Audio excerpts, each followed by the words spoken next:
sirve estos encuentros, estas charlas, estos cursos, para divisar pistas, ¿no?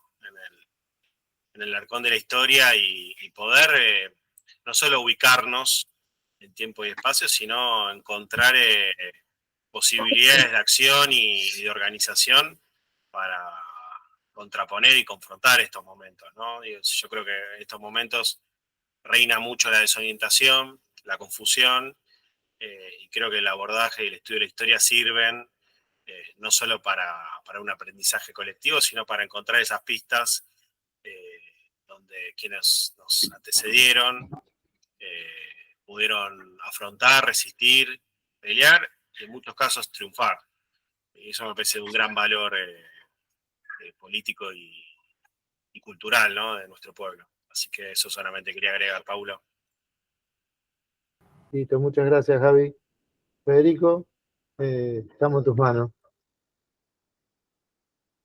Bueno, primero un agradecimiento a Mario Romero, secretario general de APINTA, y a vos, Paulo, por el espacio, por la convocatoria. Es un privilegio para cualquier compañero, activista sindical, poder charlar sobre historia con otros compañeros y compañeras, más en este momento así de aislamiento, represión y retroceso. Es un espacio que yo les agradezco a ustedes que podamos charlar de estas cosas. Agradecer a Javi por la convocatoria.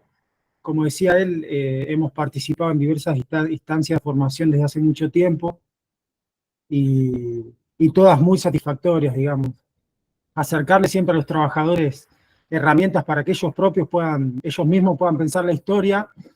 Como decía Rodolfo Walsh, los dueños de todas las cosas y quieren ser también los dueños de la historia. Entonces borran a la historia de los trabajadores, sus héroes, sus mártires, y se convierten así no solo en los dueños de las cosas, sino en los dueños de nuestro pasado, de nuestros héroes.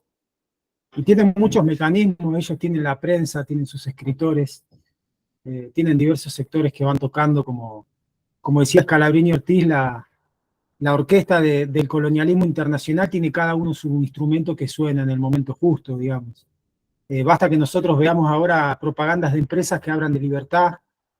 Vamos a ver siempre cómo los empresarios y los factores de poder se acomodan al discurso político del momento y siempre parece que empezamos de nuevo, que no hay historia, que no hay lucha, que tenemos que arrancar de vuelta. Bueno, la idea de estas charlas y de la formación siempre de los sindicatos es recordarle a los compañeros y compañeras la tradición de lucha del sindicalismo, que es la más antigua de la Argentina, la que participó de los cambios estructurales más fuertes del país y que aún seguimos disfrutando y defendiendo, digamos. Ahí está nuestra ley de asociaciones sindicales que ahora quieren atacar. Entonces es algo muy satisfactorio y motivante estar acá frente a ustedes. Un poco lo que yo había hablado con Javi era retomar la participación sindical del peronismo muy brevemente, digamos, para entender por qué ese enojo y ese protagonismo de los sindicatos en la resistencia peronista. Más allá que vamos a ver diferentes sectores que se van sumando a la lucha con diferentes estrategias, una constante de la resistencia peronista es la resistencia sindical, por todos sus caminos, digamos. Cuando veamos que se atora un camino, van a surgir otros, y después los compañeros van a volver al mismo camino. Entonces es muy interesante empezar a ver que los trabajadores y trabajadoras con Perón alcanzaron no solo el máximo de su organización, digamos, incluso en comparación con la organización sindical de otros países, hay ciertas características del movimiento obrero durante el gobierno de Perón que los hace de una potencia y de una calidad como dirigentes, que lo vamos a ver en las segundas líneas cuando cae la primera. O sea, cae Perón y la persecución fue total, digamos.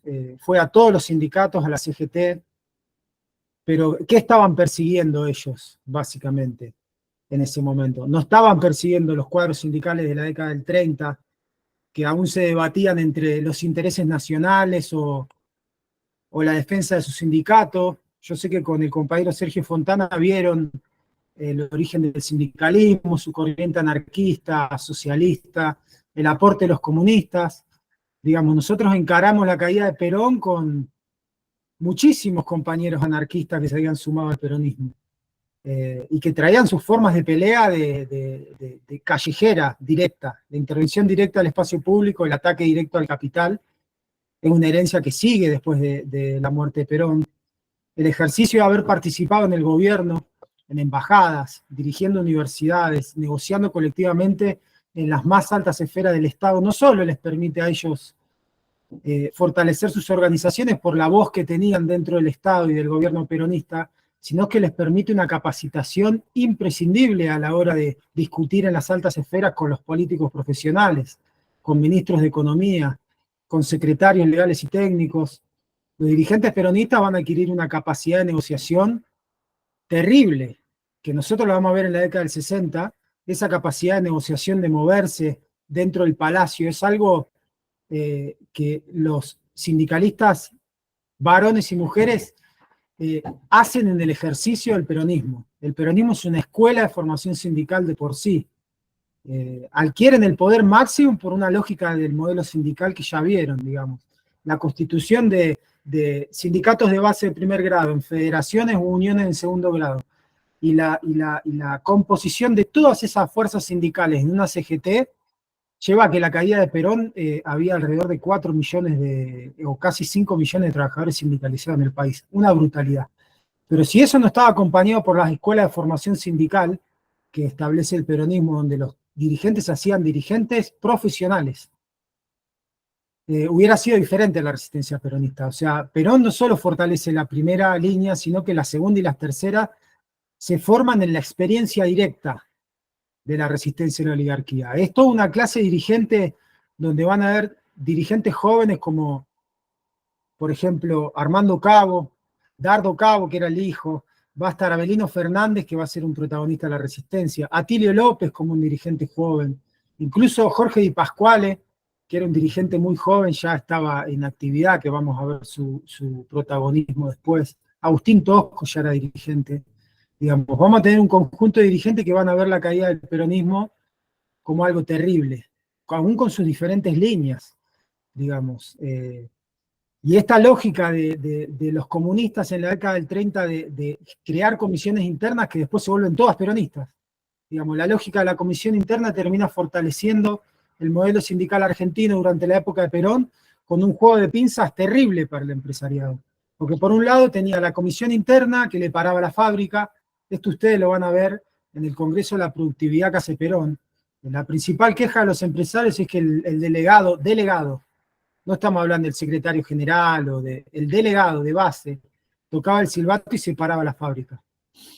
Y ese poder sindical va a estar acompañado por una concepción que acompaña al sindicalismo argentino durante toda la resistencia peronista y en todas sus variantes, que no existía antes del peronismo, la tenían algunos gremios nomás, que es la defensa de los intereses nacionales, digamos.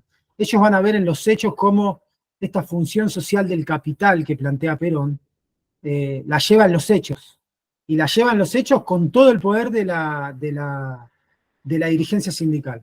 Ellos van a estatizar el grupo Bember, van a estatizar los trenes con participación sindical, van a estatizar las fábricas del Estado con organización sindical, se van a sindicalizar hasta las piedras en la Argentina.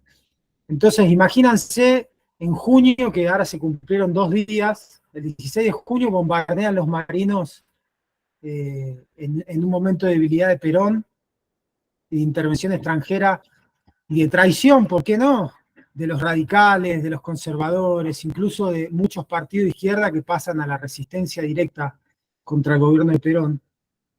Los trabajadores que nosotros estamos hablando van a defender a Perón el 16 de junio, van a querer defender a Perón en septiembre cuando lo hacen caer, digamos, y Perón en un punto va a elegir retirarse de la escena nacional antes de que se convierta en un baño de sangre. Porque la CGT ya estaba organizando alrededor de 70, 80 camiones con trabajadores para ir a Córdoba a pelear contra el general que se había levantado en Córdoba.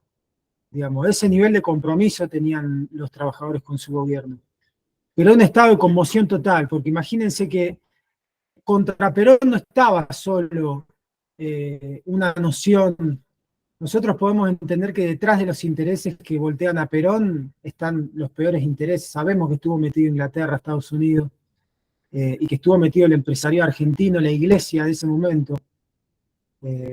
Los sectores universitarios estaban en contra de Perón también. Los estudiantes hacían marchas y la escalada de violencia empieza a subir. Después del bombardeo de junio, Hay represalias por parte del peronismo, se queman iglesias, hay un montón de violencia que se empieza a desatar y Perón elige el exilio.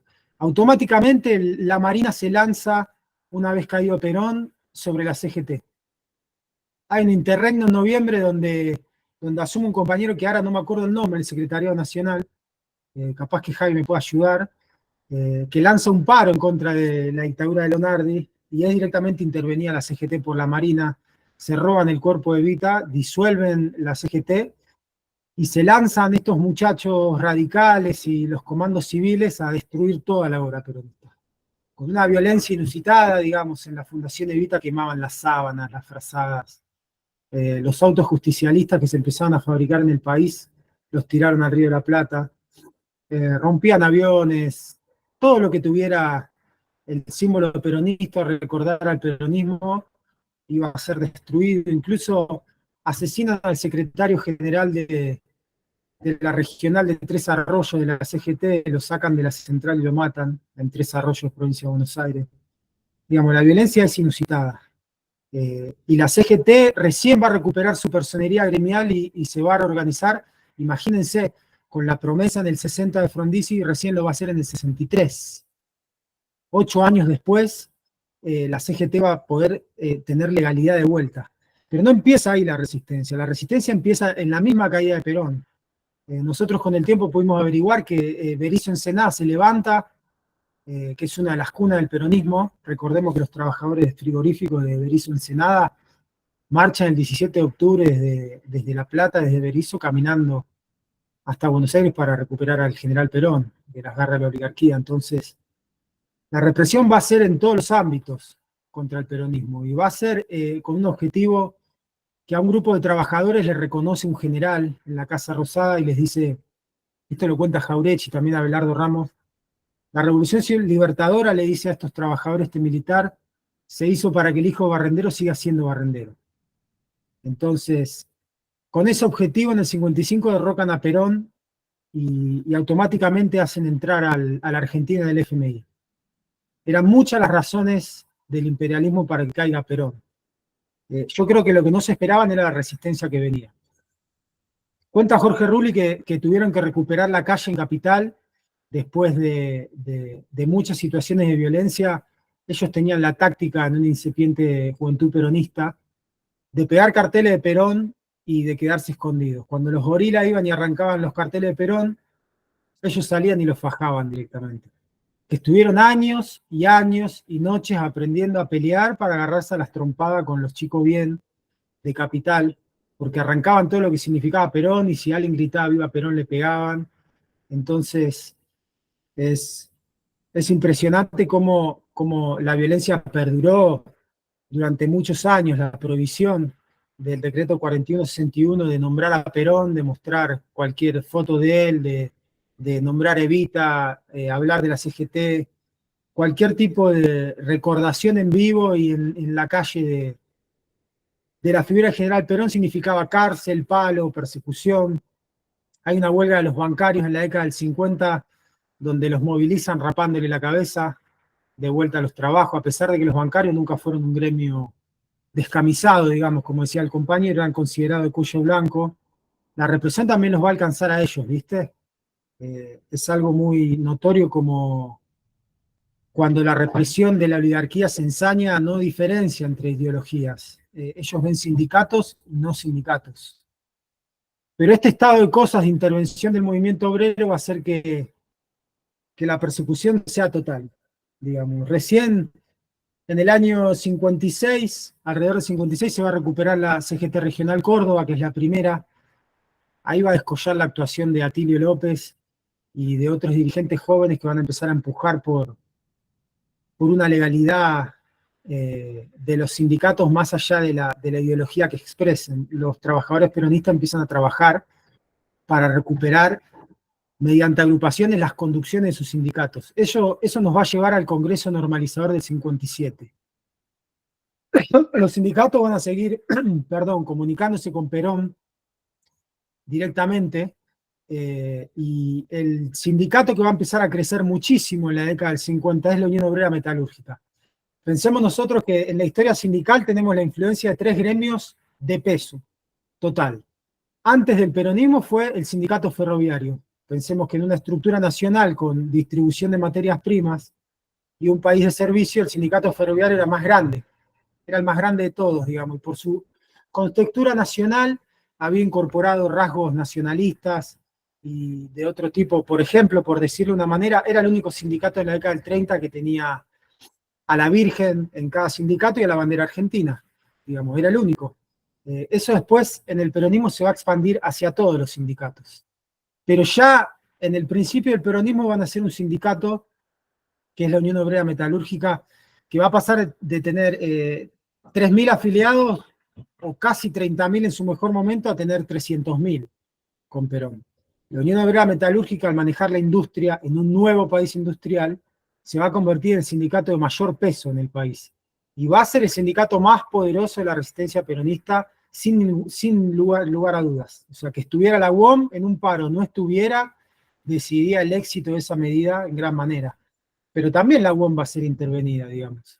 Hasta el momento en que Augusto Timoteo Bandor se convierte en el secretario general, era un dirigente que provenía de la fábrica de Philips, de Vicente López. Él se va a hacer con la fábrica de Philips un hábil negociante, con una táctica que es bastante nueva en el sindicalismo, y que él va a acunar en la UOM, que se llamaba golpear y negociar. Bandor se sabía en la semi-legalidad de la Revolución Libertadora, entonces golpeaba y negociaba, golpeaba y negociaba. Con esa táctica fue obteniendo derechos para sus trabajadores y se empieza a constituir la UOM en una fuerza rectora del movimiento obrero. En ese sentido, cuando se da el Congreso Normalizador de la CGT en el 57, los peronistas ya habían recuperado 62 gremios. En el Congreso del 57 se ve el estado del movimiento obrero en su mejor concepción. De la totalidad de los gremios, que eran alrededor de 150 que acuden a ese Congreso, se rompe el Congreso, no consigue la normalización, pero sí se logra reafirmar la constitución de 62 organizaciones, que son 62 organizaciones al pie de Perón, digamos, en respuesta a Perón. Eran 62 organizaciones que respondían a las directivas del general Perón en el exterior. Después teníamos 32 gremios llamados democráticos, en su mayoría intervenidos, entre los que estaban los bancarios y demás. No queremos dar nombre porque los gremios van pasando de diferentes agrupaciones durante la resistencia peronista, y por ahí ponemos un sindicato en los 32 democráticos que a los 6 años ya había pasado a constituir parte del movimiento. Y que va a suceder esto porque hay un grupo de independientes, más o menos agrupados en el MUX, que era un movimiento de unidad comunista sindical, entre los que estaba Agustín Tosco y otras agrupaciones, y también se va a constituir desde ese gremio los independientes, un grupo que no tenía definición, porque son sindicatos que no votan a favor de la reunificación, los 32 democráticos y las 62 organizaciones peronistas. Las 62 organizaciones peronistas empiezan a luchar directamente por la vuelta de Perón a partir de ese momento. En ese congreso del 57, para que ustedes se imaginen los nombres que participaban, estaban todos los compañeros que después van a participar de la resistencia peronista. Y entre ellos el que llama a la votación, y que se equivoca porque dice que la votación tiene que ser a mano alzada, es José Ignacio Rucci, de la Unión Obrera Metalúrgica. Él se equivoca, en vez de decir que iba a ser a voto cerrado, y lo hace a mano alzada, y ahí se ven los 62 gremios peronistas, y empieza una discusión muy fuerte que hace que se rompa el Congreso.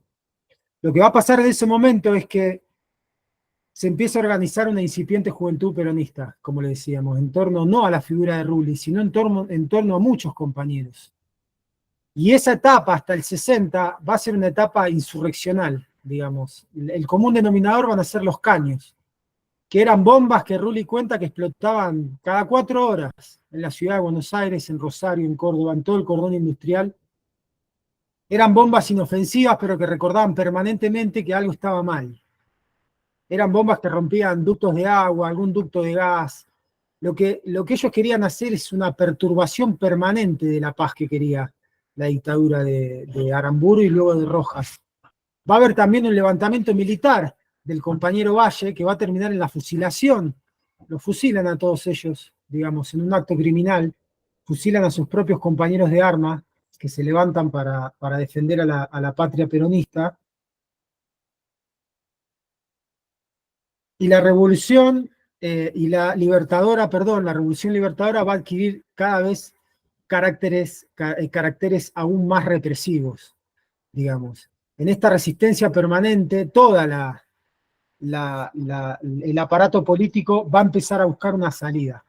Pero lo que nosotros tenemos que entender concretamente de este periodo, que lo dicen muchos historiadores, es que lo que vamos a ver es un empate técnico muy fuerte entre las Fuerzas Armadas que derrocaron a Perón, que no son las fuerzas que compusieron el peronismo. Imaginémonos que el almirante Rojas en la época del peronismo tenía la medalla de honor del peronismo. O sea, el peronismo atraviesa todo el Estado con su ideología y con su doctrina, incluso las fuerzas más reactivas, y esto va a producir un enojo absoluto en la Marina, que va a ser antiperonista hasta el día de hoy, digamos. El odio de los marinos, que tienen como ídolo a los ingleses. De hecho, ellos utilizan la bandita del almirante Nelson, que murió es un almirante inglés, que murió en una batalla contra Napoleón, y ellos utilizan una banda de luto aún hoy en día. Son tributarios de la Marina inglesa, digamos. Son otras fuerzas armadas las que derrocan a Perón, pero que van a tener su discusión interna. Más allá de nosotros que veamos que viene Frondizi como presidente, después el títere de Guido y después el impresentable de Ilia, que acá muy cerca donde yo vivo se llama Cruz del Eje y es donde nació Ilia y donde todos los años van los radicales cada vez más viejos a ponerle flores y todo lo demás. Vamos a contar cómo llegó Ilia después al poder. Pero esos son los 3 presidentes constitucionales que vamos a tener entre el 55 y el 73. Imagínense, y constitucionales porque supuestamente fueron votados. El primero va a ser Frondizi. Frondizi llega a un acuerdo con Perón para que los peronistas lo voten a Frondizi. Frondizi lo que va a hacer después es traicionar al peronismo. Perón lo sabía. Pero la instancia, imagínense, 5 años después de caído Perón, acaban 3 cuando eligen a Frondizi en el 58, había mucha gente que pensaba que Perón ya no iba a volver, digamos. Entonces Perón llama a votar a Frondizi y Frondizi, a pesar de que planteaba que le iba a restituir la personería gremial a la CGT, a pesar de que planteaba que iba a restituir la ley de asociaciones sindicales y de negociación colectiva, a pesar de que planteaba muchas reivindicaciones de carácter nacional, detrás de Frondizi estaban todas las Fuerzas Armadas y militares. Él quisiera o no quisiera, estaba entre 2 fuegos, que era el poder sindical y el poder militar, que son los bandos que se enfrentan. Y el poder sindical es el que va a financiar la resistencia peronista absolutamente, así sea de las agrupaciones que se presentaban ante sindicatos como la UOCRA, como la UOM y demás, buscando financiación para hacer la resistencia. Incluso Perón va a reconocer toda la vida que las valijas que le llevaba Jorge Antonio a Europa eran valijas que venían de la Unión Obrera Metalúrgica. Imagínense. De la organización que manejaba en ese momento Augusto Timoteo Bandor. Entonces tenemos que entender que la caja de la resistencia es sindical, porque la política estaba desbandada, la política del peronismo. Los cuadros políticos se habían desbandado, o habían traicionado, o habían defeccionado, e incluso tampoco se podían presentar elecciones. Entonces gana el frondicismo, que es una mezcla del radicalismo con los votos peronistas que lo llevan ahí, y automáticamente el frondicismo va a traicionar. Una de las primeras medidas son los contratos petroleros, que ya van a ser denunciados por todo el aparato sindical y la resistencia peronista, por John William Cook también, por los ideólogos del peronismo. Son los contratos petroleros, lo primero. Lo segundo es la entrega del frigorífico Lisandro de la Torre. Que el frigorífico Lisandro de la Torre, seguramente lo escucharon, no solo era un símbolo para todo su barrio, porque toda la economía del barrio de Mataderos giraba alrededor del frigorífico Lisandro de la Torre, sino que había 5.000 trabajadores ahí con sus familias que vivían de eso. Y era el único frigorífico que faenaba la carne para la producción nacional. Entonces tenía otros precios, básicamente.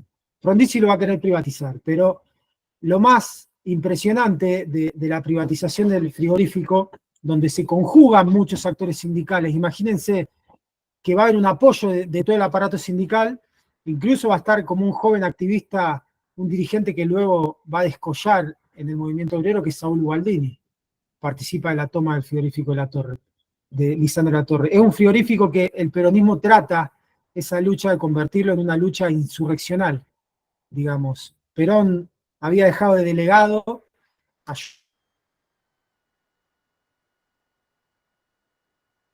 John William Cook, y John William Cook tenía un pregón bastante fuerte en torno a la insurrección. La insurrección total en base a algún foco, que no va a ser el foquismo posterior, pero sí un foco de resistencia fuerte, que sale la ley de privatización en el Congreso, y va a entrar la Policía Federal y el Ejército con tanques.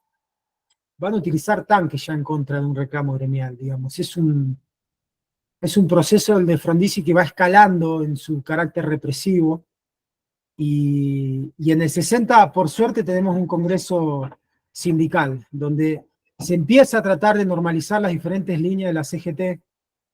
Las 62 organizaciones van a insistir con paros, la UOM va a hacer un montón de paros, va a ser intervenida a partir de la caída de Lisandro de la Torre, y va a aparecer dentro del movimiento obrero diferentes expresiones que ya no tenían que ver con lo meramente sindical. Digamos, nosotros empezamos la década del 60 con grupos de la resistencia peronista que se empiezan a juntar en el sindicato de farmacia, que conducía Jorge Di Pasquale.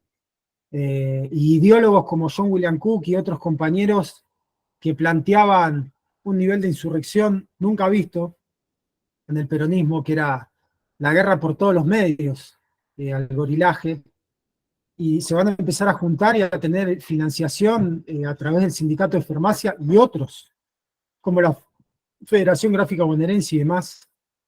Pero la manija del movimiento obrero la va a tener las 62 organizaciones. Y van a suceder a principios de la década del 60 cuestiones muy graves. En el año 62 hay dos cuestiones muy fuertes que se ven. Yo quería probar después pasarles, a ver si se puede y la computadora lo permite, un video muy cortito de Sinfonía del Sentimiento donde Perón habla de este periodo, y hay bastantes imágenes. En el año 62 desaparece Felipe Vallese, un obrero metalúrgico de 22 años, padre de familia, que lo vinculan con un sector de la JP que había hecho un atentado, y la policía de la capital lo desaparece, lo torturan en San Martín. La UOM lo busca por todos lados. Eso se ve en un libro de Roberto Carri, muy interesante, que se llama Sindicatos y Poder en la República Argentina, donde él cuenta cómo la UOM se moviliza a la comisaría de San Martín y encuentran un papel que había dejado Felipe Vallese, había sido torturado ahí. Lo cierto es que Vallese no aparece nunca más. Y lo que sucede es que con la presión popular y los compromisos que tenía Frondizi, llama a elecciones en la provincia de Buenos Aires, y para desgracia de él gana Andrés Framini, que era el sindicato textil.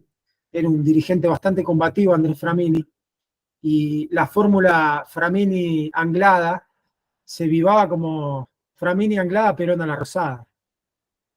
De hecho, Framini hace una marcha para asumir como gobernador, y los militares en la legislatura le dicen: señor gobernador, usted no puede asumir.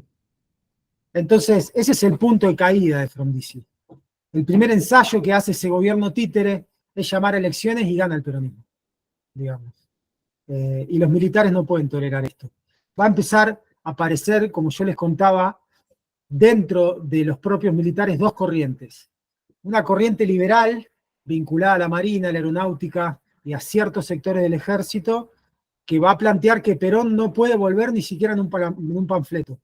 No quieren que se nombre a Perón, no quieren nada que tenga que ver con el peronismo, lo quieren desaparecer por 30 años, no quieren que la CGT se normalice, nada. Digamos, esa va a ser la postura de los colorados. La postura de los azules, que es una postura que tiende a tener otras directivas de pensamiento quizá de las Fuerzas Armadas más nacionalistas, lo que va a tratar de plantear es la integración del peronismo mediante elecciones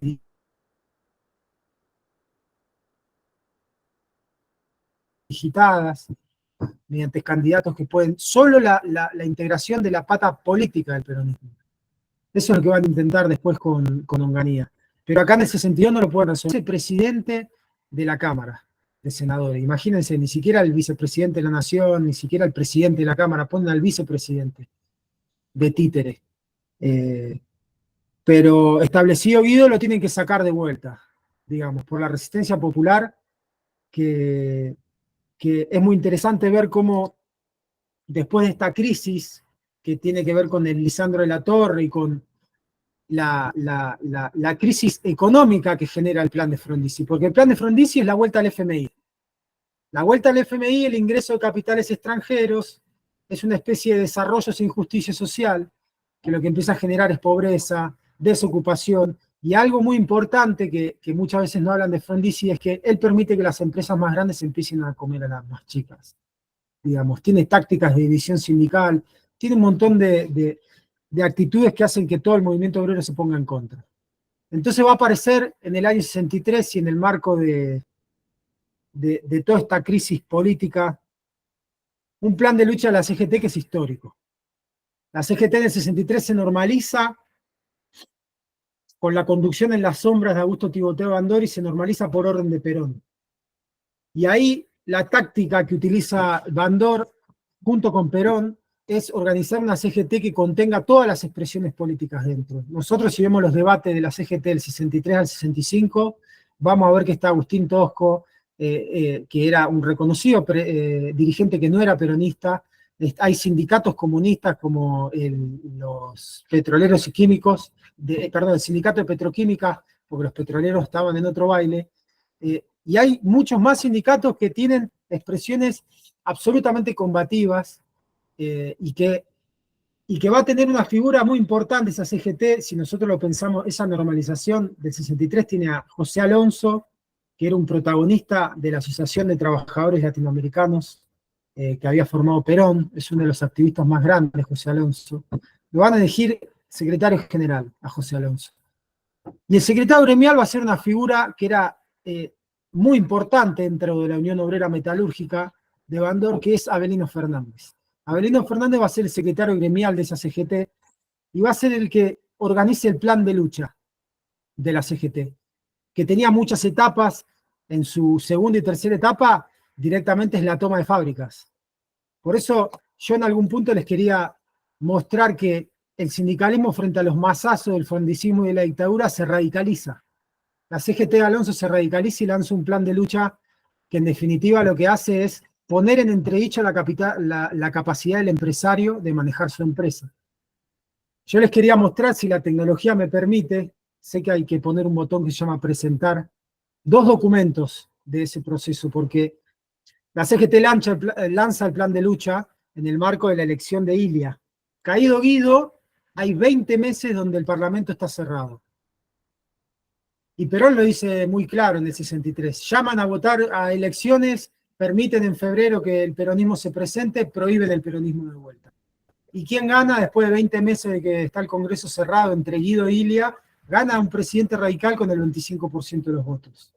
Que va a tener algunos caracteres que ahora, 50 años después, le podemos reconocer, como una ley de farmacias, como un triunfo en materia de política internacional y soberanía, que fue la resolución 2065 de la ONU a favor de la soberanía sobre las Malvinas, que va a quitar los contratos petroleros que había hecho Frondizi y va a tratar de desarrollar una política más nacional, pero que en materia sindical y laboral va a sacar unos decretos que son terribles, digamos.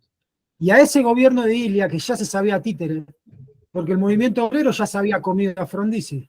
Imaginen si no se iba a querer comer a Ilia, que era aún más títere y tenía menos fuerza. Ilia, la fortuna que tiene es tener un sindicato muy fuerte, ferroviario acá, y un partido radical en ese momento muy fuerte acá en Cruz del Eje, que es a 20 kilómetros. Y eso era el Cruz del Eje ferroviario de la nación. Era una ciudad muy fuerte, Cruz del Eje, que está acá cerca, muy politizada, digamos, y eso le permitía a Ilia una presencia dentro del partido que le permitió llegar a presidente de la mano de los militares, digamos. Pero a Ilia la CGT le va a hacer el plan de lucha, y va a ser la CGT la que lo va a caer. Hay un dicho en la época que era, la primera mitad del gobierno de Ilia no sabían cómo había llegado ahí, y la segunda mitad no sabían cómo seguía ahí. Pero los militares van a observar este comportamiento del sindicalismo, bastante peligroso para ellos, porque va a ser una CGT unificada, detrás de esa CGT va a estar la conducción de Perón, va a tener una organización, la toma de fábricas, que es histórica. se moviliza casi el 70% de los trabajadores sindicalizados, se toman 90 de las 180 empresas más grandes del país, se toman 18 de las 20 que más facturan. Esto lo van a ver en un texto de Carlos Abondoglio muy interesante que está en la radiográfica, donde él hace un recuento de lo que sucede en ese plan de lucha. Pero lo que observa la Unión Industrial Argentina, que yo ahora les quiero mostrar un comunicado, es que se pone en entredicho el secreto principal de las empresas, que son sus libros contables. ¿Por qué? La táctica de los trabajadores va a ser tomar el establecimiento, abrir los libros contables, cuando llega la policía, devolver la fábrica a los empresarios. No se enfrentaban, ellos hacían tomas parciales, a veces permanentes, quizás con más violencia o con menos, pero la coordinación de ese plan de lucha era día a día. ¿Qué significaba? Que la CGT no lo anunciaba. Los dirigentes recibían las órdenes en mano, en sobre cerrado, de Avelino Fernández, el secretario gremial de la CGT. Y en base a esas órdenes en sobre cerrado actuaban en cada una de sus regionales. La capacidad del movimiento obrero en ese momento de mostrar coordinación en las bases, en la cúpula y en los cuadros intermedios, es lo que aterroriza a los militares. Y lo que aterroriza a los empresarios es que les empiezan a ver los libros contables. Entonces los trabajadores veían el libro contable y en la próxima negociación colectiva le iban a pedir en serio parte de la ganancia que ellos tenían como empresarios. Y va a suceder en la industria textil, metalúrgica, metalmecánica, va a suceder en todo el cordón industrial de Buenos Aires, Rosario y Córdoba. Y va a tener un efecto al punto tal de que si ahora la tecnología me lo permite, les voy a mostrar dos cosas. Una nota de la UIA, que con el CEMO conseguimos del archivo Zenén González, pidiendo a Ilia que reprima las tomas de fábrica. Y una nota que saca la CGT, porque acto seguido, después del pedido de la UIA, las fuerzas militares allanan a la CGT. Entonces yo voy a tratar ahora y ver si funciona, si no vamos a dejar la parte tecnológica de lado, pero tenía algunos discursos y algo para mostrarles. Yo con su permiso voy a probar. Fíjate al lado de la manito que está hay como una flechita para arriba, en teoría ahí lo puedo. Sí. Pantalla, pongo toda la pantalla, ahí va. Compartir o ventana.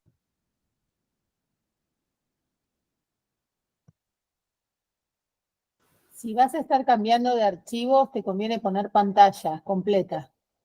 Porque si no, solo te habilita. Pongo pantalla completa, ¿no? Sí, porque si vas de un archivo al otro, si no, no los vas a poder. Si no, cada vez tenés que compartir y dejar de compartir. ¿Ustedes qué ven ahora? ¿Mi pantalla?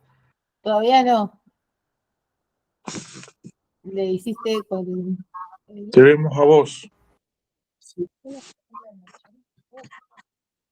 Ahí dice que me uní. Ahí sí vemos la pantalla, vemos Está la del Meet.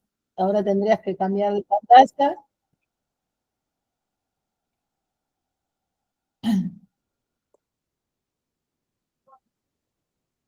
¿Ahora ven? Ahí Ahora se ve. sí. Sí, perfecto. Sí. Tendría que abrir una pantalla donde estoy. Perfecto. Y acá lo que vamos a ver es la nota de la UIA, con el que se dirigen a un gobierno que ellos llaman constitucional.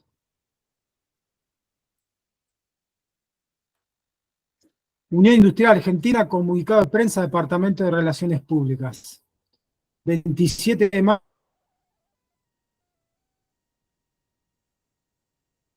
del 64, en pleno plan de lucha.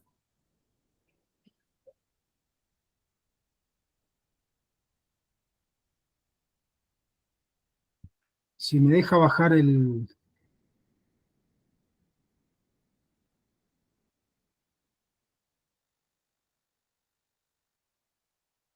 Exhortación de la Unión Industrial Argentina al poder leyendo. El 21 del corriente señalamos las ocupaciones de fábricas se habían producido. Denunciamos la quiebra del principio de autoridad en la fábrica, básico para ellos.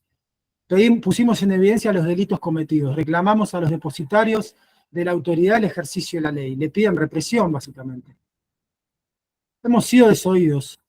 Nuevamente se han producido actos de usurpación en las fábricas, nuevos delitos se han cometido, es decir, nadie puede ya dudar de la finalidad subversiva del plan de lucha de la CGT, que tiende a crear un clima de caos, inseguridad y confusión completamente ajeno al fin gremial que justifica su existencia y personería legal. O sea, la UIA dándonos a nosotros la guía de para qué sería la CGT, ¿no? Ha quedado en evidencia que los medios elegidos por el Poder Ejecutivo Nacional para poner coto a los desbordes son ineficaces. No es posible comprender cómo puede pensar el gobierno que es un medio idóneo para contrarrestar un plan subversivo perfectamente sincronizado, el utilizar desganadamente los mecanismos lentos de la justicia.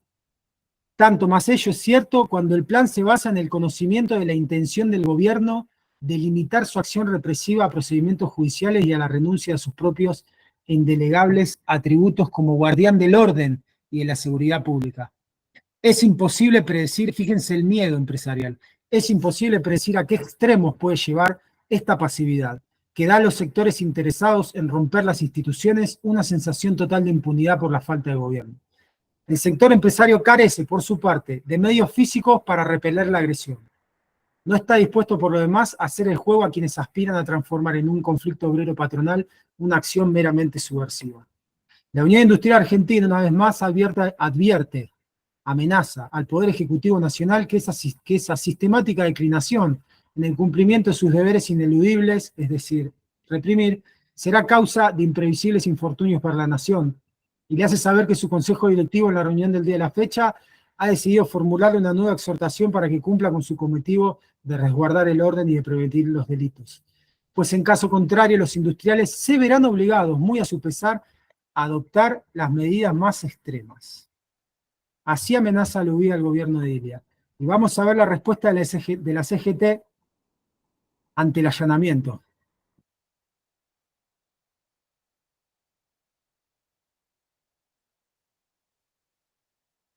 Que también lo recuperamos de ese archivo con Javi en una investigación que hicimos. Ahí se está cargando. Tiene 2 páginas y creo que la primera está segunda.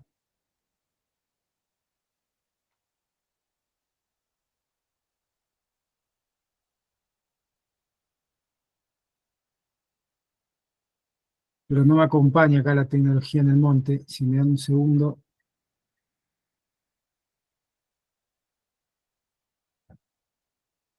¿Se escucha todavía? Perdón, Fede. Sí, perfecto. Federico, una consulta. Bueno, Del 64 sí. es eso, ¿no? Gracias. Sí. El documento anterior es del 64. Y este estamos tratando. Y yo se los puedo mandar los documentos, se los mando a Javi, él se los hace llegar. Octubre 15 del 64, el otro era de mayo. Ya la CGT allanada. La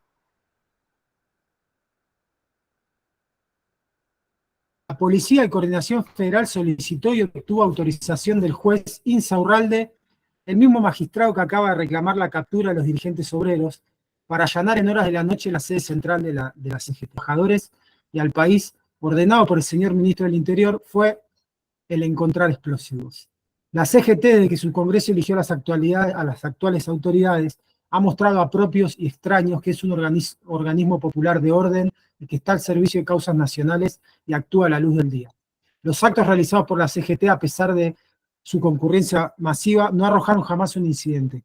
Una agresión y la propia policía, jamás un incidente o una agresión, y la propia policía debió reconocer públicamente que en ningún momento debió intervenir, por la disciplina y el acatamiento por parte de los obreros de las indicaciones e instrucciones impartidas por la comisión directiva del secretario de la CGT. La CGT es frecuentada a diario por diplomáticos, legisladores, estudiosos, representantes de obreros, trabajadores y periodistas. En sus dependencias tiene habilitada una sala de periodistas y corresponsales, los que con toda libertad se mueven en el seno de la central. La CGT fustigó y criticó a los que cometían atentados a la libertad y censuró públicamente a los que se valían de explosivos para saciar venganzas personales o perseguían apetitos individuales. Jamás le fue secuestrado un volante o una publicación por violar normas de ética dignidad o reñidas con la práctica democrática.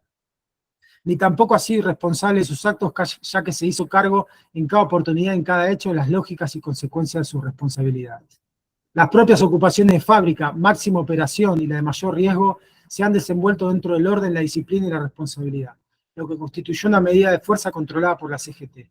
Pero la falta de estabilidad del actual gobierno, su hipoteca con intereses antipopulares y antinacionales, el no haber obtenido éxito en su intento de frenar a la CGT ante el fracaso de sus personeros que querían concertar entrevistas privadas con la dirección de la central, cuando probaron que los dirigentes obreros no tienen precio y en cambio tienen dignidad y patriotismo, lanzan todo el peso de la justicia y de la policía para coaccionarlos e intentar doblegarlos. Y acá vamos a la segunda página que nos quedó arriba. El pretexto esgrimido para allanar las centrales, como decimos, infantil y absurdo, ya que la CGT tiene como armas que no podrán ser secuestradas la decisión de no permitir la destrucción del país y la resolución de luchar por extirpar el hambre, la miseria, el privilegio y la injusticia. La fuerza y las armas de la CGT están en la unidad del movimiento obrero y su decisión de no claudicar, a pesar de algunos dirigentes oficialistas alimentados desde el Ministerio de Trabajo y la Vicepresidencia de la República, que pretenden mostrar cómo rota la unidad y la fuerza de los trabajadores. El secretariado de la CGT, desde Azopardo 902, desde alguna plaza pública o desde la cárcel, seguirá conduciendo a los trabajadores en esta cruzada de dignidad y reivindicación nacional, contra los personeros de intereses bastardos y de minorías espurias, que se sirven de un gobierno débil e incapaz para realizar sus planes. El secretariado permanece reunido en forma permanente, con serenidad, sin preocuparse de la desesperación del gobierno, las maniobras de los órganos de represión, la CIDE y demás. Y en el día de hoy realizará reuniones con los secretarios generales de los gremios, lo que harán grupos y las organizaciones confederadas tienen la nómina de las autoridades que se harán cargo de la central, en el caso de no pudieran actuar sus legítimas autoridades. Lo que sucede acá es que meten preso a la dirigencia de la CGT por ese plan de lucha. Y lo que nosotros, ahora les voy a mostrar un video de Perón hablando del periodo, lo que nosotros podemos decir de este periodo interesante es que la CGT utiliza una táctica muy interesante contra la dictadura y durante todo este proceso, que es la legalidad sindical de sus leyes laborales y la posibilidad de financiar clandestinamente todo tipo de actos en contra de la dictadura. Entonces, no se olvida la CGT y los dirigentes sindicales de este doble juego, porque en algún momento tampoco fueron legales. Entonces, es esa experiencia adquirida después de la caída de Perón, que cuando les da la legalidad, los dirigentes sindicales saben que tienen muchas vías para acceder en contra del empresariado de un gobierno títere de la dictadura. Porque había una unión de concepción detrás del regreso del general Perón. Pero lo que va a suceder después del plan de lucha, básicamente es que los militares lo van a resolver por la peor vía. Yo les quiero mostrar este video, si no me equivoco, que es del 62. A ver si anda.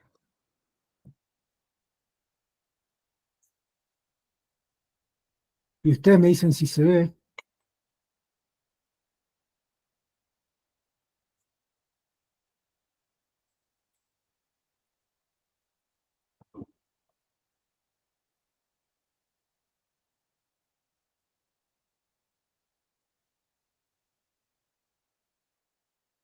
Y si se escucha. Este no es. Perdón. Este es.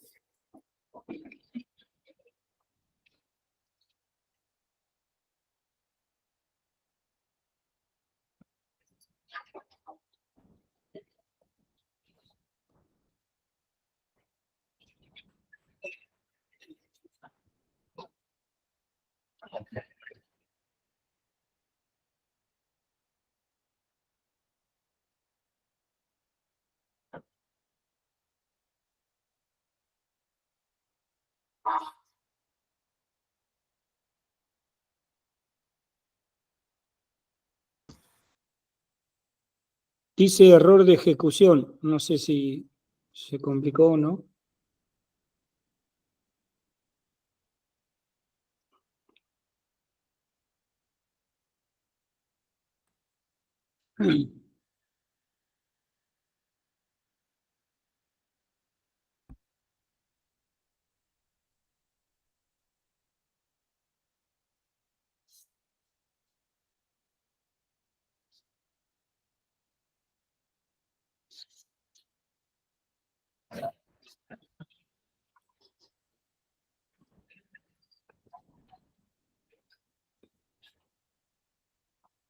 A ver si lo podemos hacer funcionar.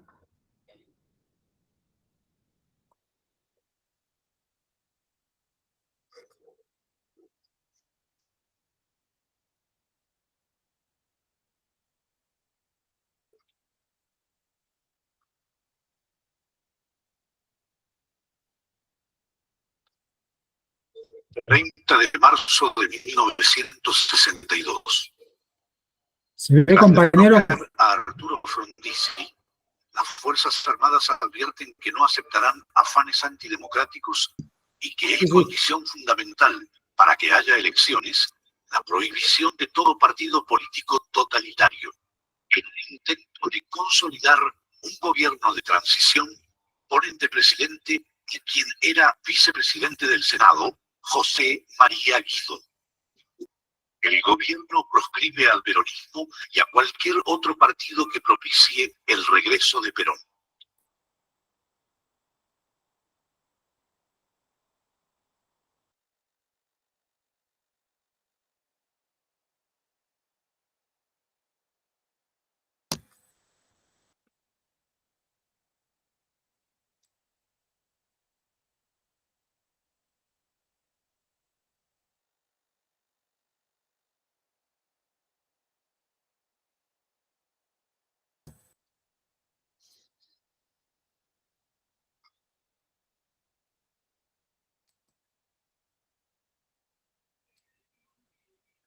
¿Soy yo o no se escucha? Se está viendo un poco, pero no se escucha. No, se cortó el video, ahora volvió el video y el audio no. Está en la parte donde están tirando. Sí, sí, se ve el video, pero no se escucha, Federico. Una pena, se ve bueno. Está muteado vos, Federico, por eso.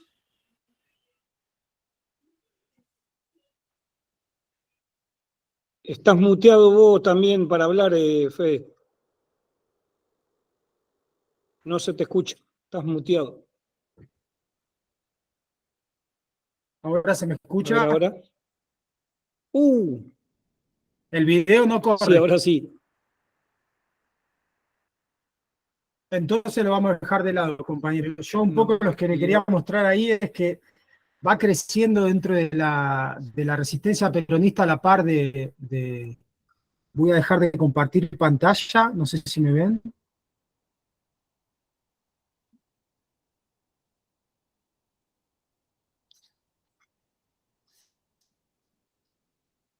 Así volvemos a la normalidad.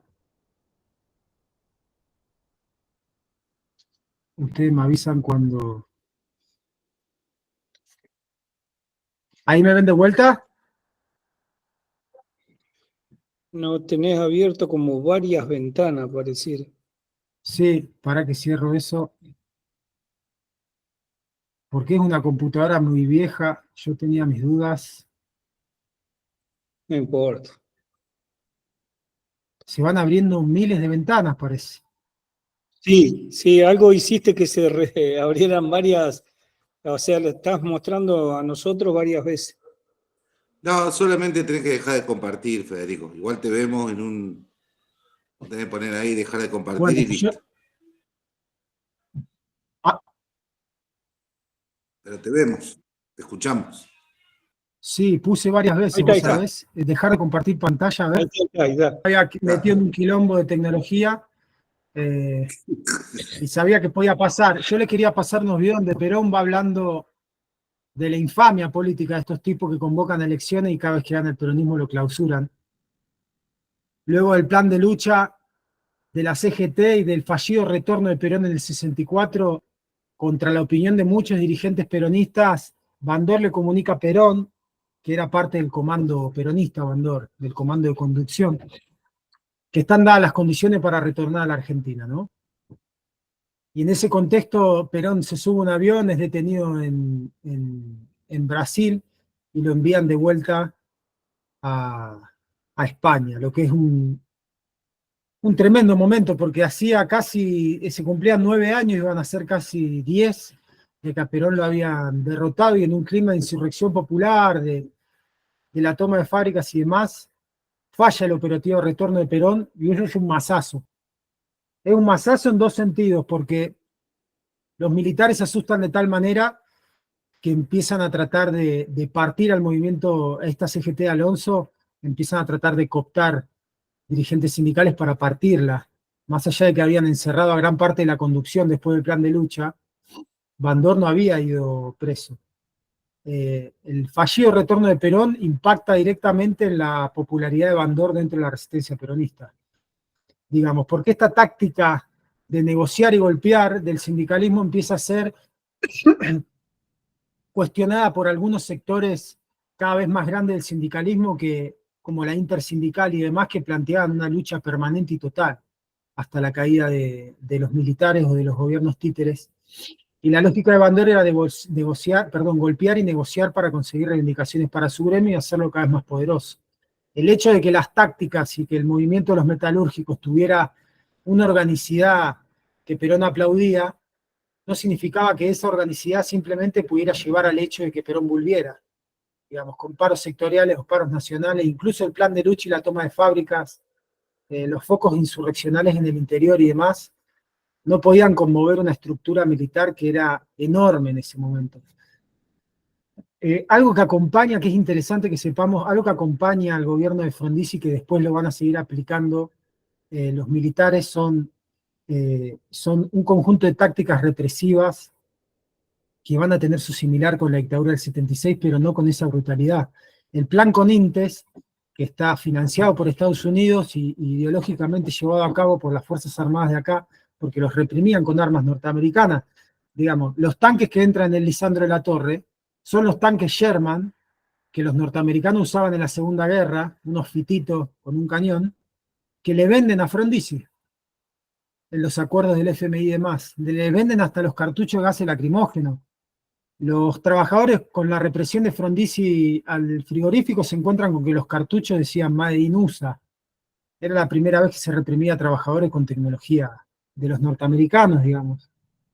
Pero esos actos revolucionarios de la juventud peronista, otra juventud peronista diferente a la que va a venir después de la mitad de la década del 60 y a fines de los 70, que estaban íntimamente ligados a los sindicatos, que tenían que ver con la pólvora que conseguían de los gremios del norte, mineros y demás, de una forma muy artesanal, empiezan a ser cada vez más fuertes, digamos. Hay una voladura de Shell, cuenta Rulli, le empiezan a volar, después de que cae Frondizi, un par de casas de domicilios, algunos militares implicados en la represión, y caen presos muchísimos militantes de la JP. Y en la cárcel de Las Heras, donde estaba Rulli, él va a ver cómo en el año 65 se empiezan a pelear azules y colorados, y Rulli con sus compañeros van a ver por una celda cómo empiezan a desfilar el regimiento ¿cómo se le dice? Un regimiento de combate de blindados del ejército, que se movilizaba a pelear con los colorados en la capital federal. Ellos lo ven pasar por la cárcel de Las Heras y lo que ellos notan que es muy impresionante como juventud peronista encarcelada, digamos, que eran unos jóvenes, es que los blindados empezaron a pasar la mañana y terminaron de pasar a la noche por el costado de la... Imagínense la cantidad de blindados y de carros de combate que tenían los milicos, que se agarran a bombazos entre azules y colorados, terminan triunfando los azules, y que se agarran a bombazos de vuelta antes de la elección de Ilia, por eso proscriben de vuelta al peronismo, y triunfan de vuelta a los azules, pero prohíben al peronismo. Digamos, en el año 63 ahí está el combate de azules y colorados, y ya se define por los azules, pero se levantan de vuelta los colorados, cuando en febrero propone el peronismo un nuevo candidato, y habían habilitado a candidatos que representaban al neoperonismo a participar. Los colorados hacen un nuevo golpe y ganan los azules, que son los que lo sostienen a Ilia un tiempo, hasta que en el año 66 ya Onganía y las fuerzas militares, después de todo lo que había pasado, el falso retorno de Perón, la división dentro del movimiento obrero, porque caído Augusto Timoteo Bandor en desgracia, va a empezar a tener cuestiones de disputa sobre su liderazgo en diferentes sectores del movimiento sindical, digamos. Tuvo una intersindical formada en torno a Fermacia y otros gremios combativos, le va a empezar a cuestionar a Perón la centralidad de Bandor. Y Bandor, en el año 66, con el golpe de Onganía, va a presentar una incipiente resistencia. El primer año del golpe de Onganía se hace un paro general, les intervenía la CGT, incluso le sacan la personería gremial a la UOM y un montón de sindicatos. Onganía, con ese golpe, lo que va a hacer es meter preso al dirigente principal del puerto, que era Eustaquio Tolosa, porque ellos querían una modernización del puerto donde los compañeros no pudieran trabar ningún movimiento de capitales exteriores con medidas. Entonces barren con el sindicato del puerto, atacan al sindicato ferroviario, atacan a la UOM, encarcelan un montón de dirigentes, y ahí la táctica de Bandor de golpear y negociar cae en desgracia, porque esta dictadura te golpeaba y no negociaba nada. Entonces van a hacer dentro de la propia CGT una división que le va a llevar en el año 68 directamente a partirse en dos, en la CGT y en la CGT de los argentinos. Pero hasta el año 68 Bandor va a tratar de conducir dentro de la CGT a la nueva corriente de opinión, donde había sindicatos que habían sido cooptados por el bandorismo, a un crecimiento de sectores mucho más radicales dentro del movimiento obrero, con reclamos provenientes de Córdoba, Rosario, de cordones industriales, donde se hacía evidente una cosa dentro de la dictadura. La dictadura concentraba todo el aparato represivo en la capital federal y Gran Buenos Aires, donde estaba el peso específico de la CGT, y había dejado libre las regionales, y se sabía que el aparato represivo siempre iba de Buenos Aires a las provincias. Entonces empiezan las provincias a tener sus propios focos insurreccionales. Para que nosotros atravesemos este periodo tendríamos que ver un millón de conflictos específicos del sindicalismo que no vamos a ver en esta charla, porque ya estamos en 7:30, pero lo que sí podemos ratificar que la hegemonía de Bandor empieza a resquebrajarse en el 66, ya en el 65 con la prohibición de vuelta de retorno de Perón y en un llamado a elecciones, Perón va a tratar de plantear un peronismo sin Perón, Bandor va a plantear un peronismo sin Perón, decía tenemos que estar en contra de Perón para ayudar a Perón. Era la forma que encuentra Bandor con toda la hegemonía del aparato que tenía de negociar directamente con los militares, sus reivindicaciones y demás, y Perón directamente los autoriza, manda a Isabel, que compite en esas elecciones de Mendoza con Bandor y lo derrota políticamente. Y lo que va a hacer Perón es meterlo de vuelta, hoy en día sabemos en el dispositivo del justicialismo, Bandor ingresa de vuelta, pero ya señalado por vastos sectores del peronismo, como un compañero que había transado con los milicos y como un compañero que había ido en contra en un clima cada vez más insurrecto de las bases, era un compañero que había sido visto como más cercano a los militares que al propio peronismo directamente. Pero lo que cae con Perón es un tipo, lo que cae con Bandor, perdón, es un tipo de sindicalismo que planteaba que mediante la lucha y la negociación se podían ir sacando reivindicaciones, mientras se luchaba por la vuelta de Perón. Esa táctica choca con una dictadura, la Revolución Argentina le llamaban, que se planteaba quedarse 20 años. Con un fuerte aparato represivo, con intervención de los sindicatos, con persecución de dirigentes gremiales, la prohibición de declaraciones en radios y demás, una censura terrible, la Onganía, la persecución de vastos sectores medios. También la dictadura de Onganía va a perseguir a los sectores universitarios de izquierda y demás, y va a empezar ahí a volcarse la juventud por diferentes caminos ideológicos. Digamos, si el peronismo siempre tenía una lógica movimentista, es decir, había sectores de muy diversa índole organizados más allá de los sindicales, que respondían a una conducción unificada, que era un comando peronista entre el que estaba Bandor y otros compañeros, y eso se va a empezar a ver desbordado por sectores que se vuelcan hacia la lucha armada directamente, sectores que se vuelcan hacia la construcción de alternativas más combativas, y eso va a empezar por el interior, ¿no? Una de las políticas de Onganía fue atacar a la industria azucarera de Tucumán, entonces Tucumán estalla y empieza a ser un foco de insurrección, al margen de las diferentes organizaciones político-militares como Turuncos y demás que van apareciendo, algunas de origen peronista, otras de origen marxista. Lo cierto es que la misma época que nosotros estamos viendo de una forma muy local, tiene la sombra de un proceso muy importante para América Latina, que es la Revolución Cubana. Digamos, la Revolución Cubana como ejemplo de revolución latinoamericana va a ser algo muy importante para la juventud de esa época y para muchos dirigentes, incluso para el Gordo Cook, que después de Lisandro de la Torre y la fallida insurrección popular que eso implicaba, el Gordo Cook deja de ser referente para todo el aparato peronista y pasa a ser un personaje más.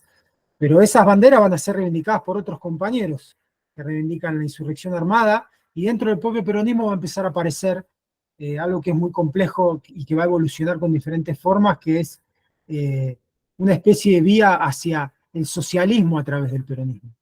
Digamos, todos sabían que el retorno de Perón era un hecho revolucionario, digamos, pero había compañeros que querían hacerlo por un camino y otros compañeros que querían hacerlo por otro. Y acá lo interesante de Perón es que vamos a ver una táctica que cuando el aparato peronista o su conducción se vuelca mucho hacia la izquierda, él le va a dar poder a los sectores más de centro conservadores. Pero nunca se mueve con la derecha abiertamente y nunca lo va a hacer, digamos. Hasta el último discurso de él fustiga a la izquierda extrema y a la derecha extrema. Pero cuando el aparato se le va mucho a la izquierda, él se va a apoyar en sectores sindicales y de otro tipo que le den otra representación. Siempre en la búsqueda, yo creo, del equilibrio dentro del movimiento. Perón recibía a todos, si todos trabajaban para Perón, estaban trabajando todos para la vuelta. Digamos, eso Perón ya lo había hecho en el 45, incorporar sectores de derecha e izquierda, pero imagínense que en el 45 al 55 era una izquierda diferente y una derecha diferente. Lo que va a pasar... Sí. No, una cosita, justo ahí en esa época es donde viene con Onganía la noche de los bastones largos, ¿no? Donde también, digamos, hay una represión en la universidad, y si bien la universidad había sido antiperonista hasta ahí, es como que cuando echan a todos estos profesores y el alumnado, y me parece que también es como un hecho histórico, ¿no? En ese momento. Absolutamente. Por eso ahí en la agresión a las universidades está la agresión al reducto principal donde se gestaban estas ideas. Las ideas de izquierda, el análisis de la revolución de Argelia, de la revolución cubana, y va a empezar a circular entre la juventud la teoría que Jorge Rulli y yo coincido, y muchos compañeros coinciden, de que la revolución cubana se hizo mediante un foco rural. Había un texto de Regis Debray, que era un pensador, que hablaba de que la revolución cubana se hizo en un foco y se fue extendiendo a todo el país a través de ese foco armado. Jorge Rulli plantea que el mismo día que llega el Granma, donde llega Fidel, había movilizaciones de tropas a favor de Fidel en el casco urbano, y que el movimiento 26 había sido atacado y habían destruido los cuadros del 90% urbano, y por eso había quedado aislado Fidel en la selva, digamos, pero que había una estructura nacional y que la llegada de Fidel al poder no deja de ser movimentista. Por eso va a aparecer una discusión dentro del peronismo entre el foquismo revolucionario o la vanguardia, que se alentaba en muchos países del mundo. La revolución de Argelia se hace con una vanguardia política y militar, por ejemplo. Va a haber una juventud que va a empezar a ver ese tipo de vanguardia y ese tipo de táctica insurreccional como la única vía para sacar a estos militares. Imagínense que decían que venían a estar 20 años, y el antecedente anterior a Onganía es toda la dirigencia peronista sindical y todos los sectores organizados tratando de traer a Perón, y Perón se tiene que volver en un avión. Incluso Perón va a decir que hay un desgaste enorme en el aparato político peronista y en el aparato sindical, y que yo les quería pasar un video en donde él plantea que es la juventud y el trasvasamiento general el que va a poder generar las condiciones de retorno del peronismo a la Argentina. Por eso Perón se apoya en sectores más insurreccionales y empieza a apoyar un montón de sindicatos combativos sin dejar de apoyar a los sindicatos de lo que es denominada CGT Azopardo. Perón sigue apoyando a los dos. De hecho, a Bandor él tiene una conversación de Europa y lo trae de vuelta hacia adentro del dispositivo y le plantea: usted está en una encerrona porque o lo matan los militares o lo matan los compañeros, le dice. Y a Perón, a Bandor todavía no sabemos si lo mataron los compañeros o lo mató la CIA, por los compromisos que había asumido. Ningún compañero se hizo cargo del asesinato de Bandor, aún no sabemos quién lo hizo, Y cuando no sabemos quién mató a alguien, sabemos que siempre lo matan del norte, ¿no? Más allá de que el compañero tenía sus motivos para ser enfrentado por vastos sectores, creo que el asesinato de Bandor inaugura en el 69 una política de eliminación del contrincante político dentro del movimiento que es bastante peligrosa para una lógica movimentista donde Perón acomodaba la ficha como quería. Pero lo que va a suceder es que la CGT se parte en el 68 entre un enorme grupo de gremios con una prédica muy combativa. Yo les iba a querer pasar un video de Ongaro que tampoco va a andar, donde hay dos. Les quería mostrar un video de Ongaro anterior a la reunificación de la CGT en el 70. Lo cierto es que la CGT va a participar de la resistencia peronista aún partida. Digamos, el ejemplo más claro que tenemos de lucha entre los sectores combativos y los sectores que seguían abroquelados en la CGT Azopardo, porque queda la CGT Azopardo, un montón de gremios, incluso la UOM, y queda la CGT de los argentinos con la Federación Gráfica Bonaerense a la cabeza, y una miriada de sindicatos, la FOTE y demás del interior, que empiezan a plantear acciones directas, ollas populares, se produce el tucumanazo, el rosariazo, el cordobazo, que son de inspiración combativa por vastos sectores de la juventud y de inspiración gremial también. Esto nosotros lo vamos a ver en el cordobazo claramente, donde actúen la UTA de Atilio López, Luz y Fuerza de Agustín Tosco, y también el sindicato del ESMATA del Pidio Torres, que era orgánico de la CGT Azopardo, la CGT de Atilio López, que era de los legalistas de Córdoba, pero que tenía una enorme afinidad con la CGT de los argentinos, y de Agustín Tosco, que no participaba de esos agrupamientos directamente. Por eso cuando nosotros tenemos que ver la concatenación de lo que es esa mesa de tres patas, donde en Córdoba el sindicato del ESMATA iban con gomeras y con bulones y con molotov, que habían preparado semanas antes del cordobazo. El ESMATA entra con una columna enorme de trabajadores, Luz y Fuerza con todos sus compañeros y con la conducción de Tosco, de sectores sindicales y de sectores estudiantiles, corta la luz de todo Córdoba, y la UTA corta todo el transporte, digamos. Y si ustedes se fijan, todas actividades sindicales, más la ayuda de los estudiantes y de todo el pueblo de Córdoba, en una acción que es claramente la resistencia peronista. Porque eran cosas que ya se habían hecho. La CGT ya había tomado fábricas, se habían tomado plazas, se había tomado un montón de situaciones. La vía insurreccional era conocida por todos los sindicatos, digamos. Pero frente a una dictadura ya no había otra vía. O sea, lo que va a decir Raimundo Ongaro, que tenía una prédica tremenda, porque también Raimundo Ongaro va a empezar a reivindicar cuestiones religiosas en sus discursos, va a empezar el movimiento de los sacerdotes del tercer mundo, se va a empezar a politizar vastos sectores de la sociedad, pero que no todos tenían la misma táctica a la hora de llegar al mismo objetivo, que era la vuelta de Perón. Y eso lo vamos a ver, porque después cuando Perón vuelva, necesitamos tener una explicación de por qué el choque de toda la vía insurreccional del peronismo con la vía institucional del peronismo. Nosotros estamos viendo un montón de vías, combate a la dictadura de Onganía, el cordobazo hace caer a Onganía, después viene Livingston, y después viene Lanusse, que es el que negocia la vuelta de Perón, ya con ningún tipo de margen. Pero ¿qué va a pasar? La CGT de los argentinos va a recibir 3 golpes en el 69, después del cordobazo. El asesinato de Bandor va a producir que la dictadura intervenga a la mayoría de los gremios de la CGT de los argentinos. Entonces, si nosotros pensamos, ¿a quién le conviene el asesinato de Bandor? Porque asesinado Bandor, intervienen no solo sindicatos de la CGT Azopardo, sino que desactiva la dictadura todo el aparato insurreccional de la CGT de los argentinos, incluso lo meten preso a Raimundo Ongaro, a Agustín Tosco. Y la UOM queda descabezada. Y en esa lucha dentro de la UOM, que era el sindicato modelo de la época, por el poder que tenía, sale a disputar a Avelino Fernández. ¿Se acuerdan de este personaje tan importante de la resistencia peronista y de los metalúrgicos, que es el secretario gremial de la CGT Alonso y es el que organiza las tomas de fábrica tan prolijamente? Avelino Fernández le va a hacer la disputa dentro de la UOM y la disputa de la UOM la va a ganar Lorenzo Miguel. Y ahí Lorenzo Miguel va a broquelarse sobre su sindicato, reorganizar las 62 organizaciones, y Perón le va a pedir específicamente al petizo Rucci que se comiera parte de la CGT de los argentinos y que se comiera la nueva corriente de opinión, que era el sindicato petrolero, y habían otros sindicatos que no quiero nombrar, que participaban de los planes de Onganía.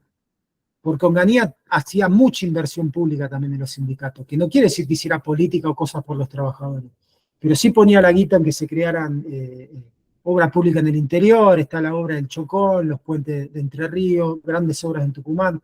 Digamos, eso también va a ser Onganía, en el sentido que va a volcar plata al sistema, a pesar de ser represivo, y a la lógica estatal, digamos, a la construcción de Estado, autopistas y demás, con una lógica absolutamente extranjerizante, pero que sí iba a cooptar muchos gremios que tenían que ver con objetivos estratégicos. Y cooptar tiene que ver con dos cosas: ofrecerle la intervención y la quita de personería gremial, o pedirle la colaboración.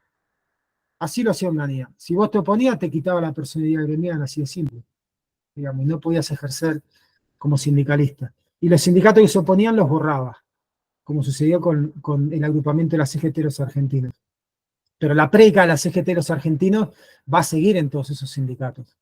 Va a seguir luchando, se van a armar coordinadoras interfabriles, porque va a ser un sector de sindicalismo clasista que no va a morir con el desarmado de la CGT de los argentinos, que es una expresión corta, pero de profunda raigambre del movimiento obrero, en un momento en el que todo el mundo parecía que se llevaba por delante al imperialismo, que con la lucha y la organización popular y la insurrección, pensemos en la guerra de Vietnam, donde los yanquis pierden, pensemos también en las insurrecciones en los países africanos, donde empiezan a ser retiradas las potencias europeas, muchos países africanos que tenían orientación comunista, y pensemos en la propia Cuba, que se mostraba hacia Latinoamérica como una revolución triunfante, y donde muchos jóvenes y organizaciones empiezan a ir a Cuba a entrenarse para volver a la Argentina y tener tácticas de contrainsurgencia con los militares. Y en el marco de todo esto, en el año 69 va a ser asesinado Bandor, no se sabe por quién. En la década del 70 va a ser asesinado José Alonso por un comando de la FARC. Van a aparecer las Fuerzas Armadas Revolucionarias, después del 66 las Fuerzas Armadas Peronistas. Se van a fusionar después junto con Montoneros, y va a aparecer un sector a partir de la década del 70, donde aparece Montoneros con el asesinato de Aramburu. Nosotros pensemos que cuando vemos la historia peronista, no tenemos que perder de vista que Bandor bajo ningún concepto autorizó el asesinato, perdón, Perón bajo ningún concepto autorizó el asesinato de Bandor, pero en el momento le sirvió. Y Perón bajo ningún concepto avaló y preparó el asesinato de Aramburu, pero hizo que se levante la juventud. Entonces, lo que tenemos que entender de Perón, que a 15.000 kilómetros de distancia, él se posicionaba por sobre toda la resistencia peronista, tratando de administrar los sectores, y todo el que se dijera peronista, él lo recibía. Y él le plantea a la juventud de Montoneros y demás, del 70 al 73, la participación del movimiento mediante lo que él denominaba organizaciones especiales, que dentro de la lógica militar de Perón, que había aprendido de, no me acuerdo el autor, me iba a salir von Hayek, pero es el economista fanático Milei, era un autor militar alemán que hablaba de que las formaciones especiales salían como grupo comando del movimiento, realizaban acciones y se volvían a las líneas del grupo comando. Básicamente del 70 al 73 suceden un montón de cosas, compañeros, siendo las 8 menos 20, el asesinato de los compañeros en la cárcel de Rawson, la represión total por parte de la dictadura en su salida, que va a buscar democrática Lanusse en esa negociación con Perón, que Perón, hablando en la jerga criolla, lo va envolviendo cada vez más. La unificación de la CGT en torno de la figura de Rucci hace que se abroquelen todos en torno del Congreso peronista, y ya el Congreso de la CGT Argentina Liberal del 73 tiene todos congresales peronistas. No había comunistas o socialistas o lo que X discutiendo dentro de la CGT. La CGT en el 70 se reordena y le plantea a la dictadura que el objetivo de la CGT es la vuelta de Perón. Y sectores de la CGT empiezan a ver con mucho recelo a sectores de la juventud, como el asesinato de Aramburu, el ajusticiamiento para ellos de otros dirigentes sindicales. Se empieza a utilizar la lógica del asesinato político en vastos sectores, no solo en Montoneros o en otras agrupaciones militares, sino también que los sindicatos empiezan a resolver a tiros su interna con los sectores más, digamos, revolucionarios o contrarios a sus direcciones. Y en eso Perón va a ser claro hasta el 73. Su prédica es clara para la juventud: poner bombas y hacer salir a los militares para la recuperación de la patria, la vuelta al peronismo. Pero empieza a crecer tanto el sector de la izquierda del peronismo que dentro del movimiento también empieza a crecer el sector de la derecha. Es un periodo muy complejo como para que nosotros lo podamos resolver en este plano, pero el primer conflicto en torno a ese drama que tuvo después la historia argentina se da en Ezeiza. Perón vuelve en noviembre del 72, los trabajadores lo iban a recibir a Ezeiza y se produce una matanza entre la derecha en contra de las columnas de la izquierda peronista, en especial la columna de Montonero de Berizo Ensenada, que quiere copar el palco desde abajo para llevar adelante sus consignas de la patria socialista Perón. Y Perón ya empieza equilibrado su sector sindical y con mucho poder ahí empieza a tratar de bajarle la espuma a la tendencia. Pero ¿cuál era el problema en ese sentido? Yo no tengo ninguna duda de que la matanza de Ezeiza a los oídos de Perón le habrá llegado como una matanza entre sectores de izquierda y derecha. Yo creo que no fue Perón ajeno al drama nacional, pero que sí hubo sectores del movimiento como los sectores de izquierda que desconocían la conducción de Perón y le tiraban los hechos consumados en Madrid. También los sectores de derecha empezaron a presionar dentro del movimiento y asesinarse con los sectores de izquierda con una concepción, primero, que estaban los movimentistas que respondían a Perón y estaban los compañeros que querían constituir una vanguardia revolucionaria que condiciona el peronismo hacia objetivos socialistas. Eso fue en un primer momento y después se empezaron a matar entre la patria peronista y la patria socialista. Hubo un desencuentro total para mí en la táctica, no solo porque el peronismo no supo incorporar esa juventud, sino porque esa juventud también se quiso incorporar al peronismo agarrando la conducción, ¿no? Y estamos hablando de compañeros de 18, 22 años, provenientes de la clase media, en su gran mayoría, más allá de que después el fenómeno de la tendencia abarca muchísimo las organizaciones político-militares, eran compañeros jóvenes súper ideologizados, súper formados en el combate, en la preparación de armas, bombas, y se empieza, y esto es una opinión personal que podemos debatir entre todos, se empieza a utilizar peligrosamente el asesinato político como forma de resolver los problemas políticos dentro del propio movimiento, digamos. Lo cierto es que Perón va a participar de este juego de ajedrez con la NUCE, que fue el gran acuerdo nacional, donde las Fuerzas Armadas le van a pedir a Perón que todo el tiempo morigere la actividad de estas organizaciones político-militares que van a empezar a hacer atentados cada vez más en pos del retorno de Perón y acción directa en las villas y organización, de una juventud que empieza a ver en Perón un líder revolucionario, de una tendencia ideológica más parecida a Fidel que al propio peronismo que conocimos del 45 al 55, fuertemente organizado, fuertemente doctrinario, con 20 verdades, donde no se escapaba un conejo. Perón empieza a administrar un movimiento donde hay consignas desde los sectores más de izquierda hasta los sectores más conservadoristas.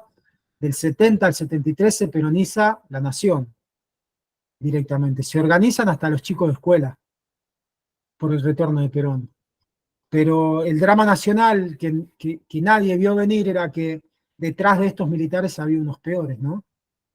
Detrás de estos militares que resolvían sus problemas a los tiros a la luz del día, como azules y colorados, venía un recambio atrás, que Perón sí lo vio venir, y yo creo que la juventud de la tendencia y Montoneros y demás también lo vio venir, pero que en la concepción de Rulli no se hizo una evaluación correcta del tamaño del enemigo, ¿no? Y de los objetivos que tenía. Nosotros veníamos en un juego discutiendo con dictaduras que, mal que mal, en última instancia, si había un paro en una fábrica, no la cerraban, y que tenían aranceles a la importación, y que había formas de disciplinar el capital extranjero, donde tenían que haber un enorme proceso de inversión nacional. Eso lo vamos a ver en empresas que se radican desde Frondizi hasta el 82 que cierra Fiat. Hay un proceso de crecimiento de componentes nacionales en los autos Fiat que llega casi al 90%. Entonces eso quiere decir que había una política sostenida de las Fuerzas Armadas en integrar en esas empresas transnacionales trabajo argentino, y eran dictaduras igual. Lo que nadie esperaba era la dictadura que iba a llegar en el 76. Perón, por supuesto, regresa al país, más allá de la matanza de Ezeiza, él vuelve, efectivamente, y se quiere quedar al margen de esa contienda electoral. De hecho, él tiene un lapso para venir según Lanuse, en el que si él no retornaba, quedaba fuera de la posibilidad de ser candidato. Entonces él pone a Héctor Cámpora y a Cámpora Lima, Solano Lima, como candidato, que arrasan en las elecciones, digamos. Y es un gobierno con un alto componente dentro de sus filas, con una gran cantidad de gobernadores, como en Córdoba, Jujuy y demás, proveniente de la tendencia. El retorno de Perón es un hecho en el que tiene que ver muchísimo la juventud. Cuando todos los cuadros sindicales y políticos estaban atados de mano durante el Onganiato, ¿quiénes salieron a la calle? Los jóvenes. Jóvenes universitarios, sindicales, organizados, lo que sea. La juventud toma las calles, pone los muertos, hay cantidad de estudiantes muertos en las insurrecciones del interior que estamos hablando. Pero lo que va a suceder es que va a llegar al gobierno Héctor Cámpora con un amplio consenso de toda la clase política. El frente va a ser el Frejuli, el Frente de Justicia y Liberación. La CGT acompaña ese proceso, pero hay factores dentro de ese proceso de radicalización que no a todo el movimiento obrero y a todo el movimiento peronista no lo convencen. Lo que nosotros vemos como algo súper positivo en esa época, que es apenas gana Cámpora, la misma noche se abre la cárcel de Devoto y salen todos los presos políticos, y de hecho salen presos políticos, nomás la acusación va a decir que Cámpora largó todos los presos, pero van a liberar a los presos políticos de Conintes, de todas las dictaduras, pero eso va a generar una conmoción en las Fuerzas Armadas. Nosotros imaginémonos que el juego, nosotros habíamos ganado las elecciones, pero no teníamos el poder. Y dentro de esos 49 días que dura el gobierno de Héctor Cámpora se da una batalla campal entre los sectores de izquierda y de derecha. Se toman radio, dependencia del Estado, los montoneros toman una estructura, la juventud sindical toma otra, la CGT se apodera de un ministerio, la juventud sindical... Era una lucha sin cuartel. Entonces Perón alienta la desaceleración de ese proceso y la vuelta de él en la conducción. Lo que busca Perón es equilibrar de vuelta frente a un país que estaba en convulsión económica y política, busca equilibrar de vuelta la fuerza del movimiento. Entonces Perón va a asumir el 73, luego de que cae Cámpora, de que el propio movimiento le quita el apoyo y de que muchos de los gobernadores del interior de tendencia de izquierda van a ser removidos, pero Perón va a aplicar un plan que si nosotros lo vemos ahora a la larga, digamos, no en el fragor de la batalla de la época, es que el mismo Perón va a asumir y a los pocos días Montonero va a asesinar a José Ignacio Rucci. Perdón, si me dan un segundito. Leo, querido. Sí.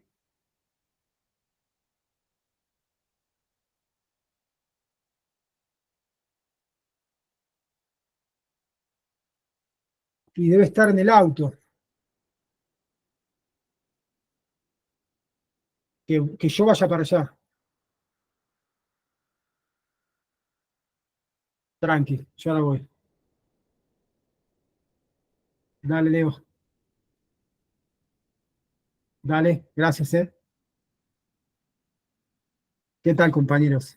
Perdón, me llamaban porque vivimos bastante lejos acá en el monte y mi compañera fue para allá y no tiene llave.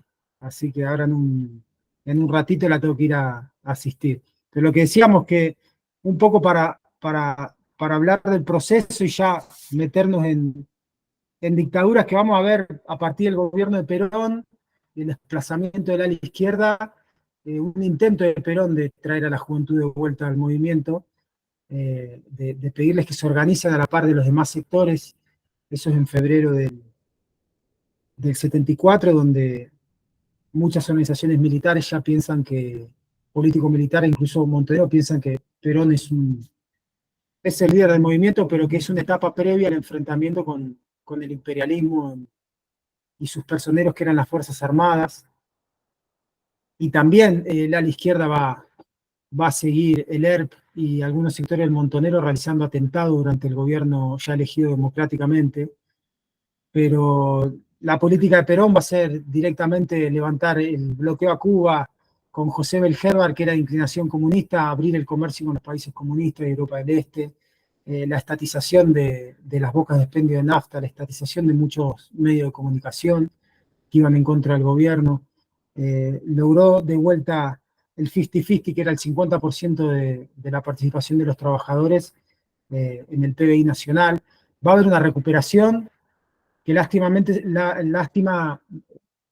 por lástima y por el poco tiempo que tenemos, se va a ver truncada con la muerte de Perón en julio del 74, y ahí se va a desatar un enfrentamiento directo entre los sectores más recalcitrantes de la derecha, persiguiendo a los sectores de la tendencia, que va a ser muy trágico para la historia argentina. Dentro de ese mapa y avanzando rápido, la CGT con sus cuadros no va a poder conducir ese vacío de poder en torno a la muerte de Perón, y Isabel va a terminar cayendo frente a una dictadura que viene a barrer con todo, ¿no? Yo les quería leer muy brevemente porque tendría que ir terminando, pero anoté algunos datos de la dictadura militar que algunos se me habían perdido. En los primeros 3 años cerraron 20.000 fábricas. Hasta 1979 cada ingreso del trabajador pasaba por los servicios de inteligencia. Hasta el año 79 vos presentabas tu solicitud en un trabajo y pasaba por los servicios de inteligencia militares eso. Y si tenías huellas de haber participado en algo, te chupaban, y si no te dejaban entrar con tutela. El PBI industrial cae al 20%. Son intervenidas la UOCRA y la UON, que tenían 300.000 afiliados cada uno. En materia legal, en el año 76, imagínense, porque también durante el gobierno de Perón, y no lo pudimos ver, sale una nueva ley de asociaciones sindicales y la ley de contrato de trabajo, que son, esos abogados son desaparecidos una vez que llega la dictadura, y es cercenada esa ley totalmente en la mayoría de sus artículos. Perón en su gobierno va a fortalecer la organización sindical, absolutamente, con su ley. Pero en el año 76, la ley 21.261 prohíbe el derecho a huelga, la 21.356 prohíbe la actividad gremial, otra ley elimina el fuero sindical, se decreta la ley 21.400 de seguridad industrial. En el 79, la ley 22.105 se deroga la ley sindical de Perón, que es la ley de asociaciones profesionales. Y hablar un poco de la resistencia para terminar, que muchas veces se cree que la resistencia a la dictadura militar no existió. Y por ejemplo tenemos la Comisión de los 25, hace el primer paro general en el 79, el 27 de abril. Del 79 al 83 hay un proceso de aumento en las luchas. Tenemos en el año 76, 89 conflictos, en el año 77, 100 conflictos gremiales, en el año 78, 40, porque fue el Mundial y el aparato represivo se puso a pleno. Pero ya en el año 79 tenemos 189 conflictos. Y en el mismo periodo se suman 300 conflictos en la provincia de Buenos Aires, de diferentes tenores. Ya en el año 81, y después del paro de los 25, que entre los que descollaba Saúl Ubaldini, el paro de la Comisión de los 25 tiene su correlato en la Comisión Nacional de Trabajo, que entre los que estaba Jorge Triaca, el padre de Triaca, el que fue ministro de Trabajo de Macri. Ese Triaca era el sindicato del plástico y de la Comisión Nacional de Trabajo, los que negaban los desaparecidos, eran esos sindicalistas, un grupete cooptado por los militares, enfrentado a la Comisión de los 25 de Saúl, donde también estaba la UOM, Lorenzo Miguel y demás. Entonces, con ese empoderamiento de Saúl Ubaldini, él dice en la Convención de Ginebra de la OIT que ya era insoportable la dictadura, digamos, en plena dictadura en el 81. El 22 de julio del 81 hay un paro general, y el 7 de noviembre está la marcha Paz, Pan y Trabajo, que ya auspiciaba la caída. Después del 7 de noviembre del 81, el 82, está el 30 de marzo una huelga con 30.000 compañeros, y del 30 de marzo al 2 de abril se produce la invasión de Malvinas, que es el principio de la caída de los militares. Va a haber un interregno donde los militares le piden a los sindicalistas que no que no le hagan la lucha porque están en plena guerra, y los sindicalistas por esa cuestión, ninguno colaboró con la dictadura porque los denunciaban en la OIT, pero acá dentro de Argentina no tenían un discurso en contra de la acción de Malvinas, sino en contra de la dictadura militar. Yo les recomiendo un texto para estos temas, se llama La combativa CGT durante la dictadura y la guerra de Malvinas, donde muestra cómo todas las declaraciones apuntaban a diferenciar a la dictadura de la causa Malvinas. Eso es algo muy interesante como para ver. Y la dictadura militar termina cayendo, un poco esto para terminar, por la resistencia obrera de las organizaciones de derechos humanos y por supuesto de las madres de Plaza de Mayo. Esos son los factores entre los civiles, porque todas las Fuerzas Armadas en ningún momento se levanta ningún coronel, ningún militar en contra de la dictadura. No hay un solo levantamiento como fue el de Valle contra la otra dictadura. Fueron todos cómplices, partícipes o parte del silencio de esa represión ilegal. Pero efectivamente el retroceso de la dictadura militar es destruir el aparato industrial para destruir a la clase, no la clase, el movimiento obrero argentino, pero también una clase obrera peronista altamente organizada y ideologizada, así sea por la conducción de su CGT o porque tenían otras condiciones mucho más con pensamientos radicales o de izquierda, son descabezadas la mayoría de las conducciones y cunde la desocupación y la desmovilización en vastos sectores del movimiento obrero por el simple hecho de lo que anunciaba Isabel antes de caer. Estos militares vienen por las chimeneas, no vienen simplemente por reivindicaciones gremiales, vienen por el país industrial, que es lo que hicieron. Así que yo con esto, compañeros, estaría terminando. Lamento que algunos periodos los tengamos que ver así a vuelo de pájaro, pero ya tengo algunas obligaciones acá que me hacen que en breve me tenga que retirar. No, buenísimo, muchísimas gracias, Federico, por tu aporte, por tu charla. Esto, la verdad que es muy interesante para nosotros. Creo que está muy bueno rescatar, como decimos, la historia y tenerla bien presente. Estaba buscando recién que no llegué a encontrar cuántos eran los trabajadores desaparecidos en la última dictadura, como cerrando esto que vos decís, porque la mayor cantidad de desaparecidos justamente fueron trabajadores, y digamos como cierre que justamente se ataca tanto al movimiento obrero porque a partir de su organización es la que le puede hacer frente, como decías vos, o organizado que le puede hacer frente a la derecha y al capital, ¿no? Claro. Así que no, bueno, la verdad que sí, son las 8, estamos llegando a las 8, la verdad que los compañeros también.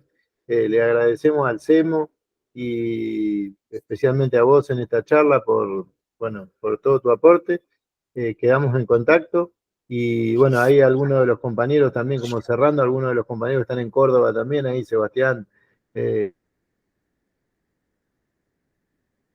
No, gracias a ustedes, yo veo que van escribiendo, gracias a ustedes, digamos, por el tiempo. Así que bueno, gracias a todos por la participación. Se grabó, así que después te lo mandamos también, Federico, y lo colgamos en el canal de YouTube por si algún otro compañero lo quiere ver y le hace algún aporte. Así que muchísimas gracias a todos por la participación y especialmente a ustedes del CEMO. Muchas gracias. Gracias, Pablo. Un abrazo grande a todos los compañeros. Una cosita, Pablo, Sí, sí. Federico. No, si puedes compartir, que no se olvide, Federico, es muy importante ese documento que tiene, me gustaría tenerlo. Sí. La verdad que me estaría bueno tenerlo. Dale, yo eso se lo mando todo a ¿no? Javi. El video y los dos documentos, el de la CGT y el de la Unión Industrial. Tosé tranquilo, Roberto. Yo les mando un abrazo grande porque tengo a mi compa acá de noche y sin llave, así que para no terminar durmiendo. Anda, Federico, muchas gracias. Un gusto, muy bueno. Gracias a todos. Muchas gracias por Abrazo todo, grande. Federico. Hasta luego. Hasta luego. Hasta luego. Chao, hasta luego. Muchas gracias, Fede. Muchas gracias, compañeros. Gracias, Javi, también. Y anda jodido, Robertito, ¿no? Sí, se atoró. Muchas gracias, muy buena Debe ser charla. legal. La edad y el mate. No, creo que está bueno que... Paulo, Sí, no, te decía que una cosa que me parece que da tranquilamente, que una vez que terminemos esta instancia, todos los disertantes han quedado con ganas de mucha información que no pueden dar.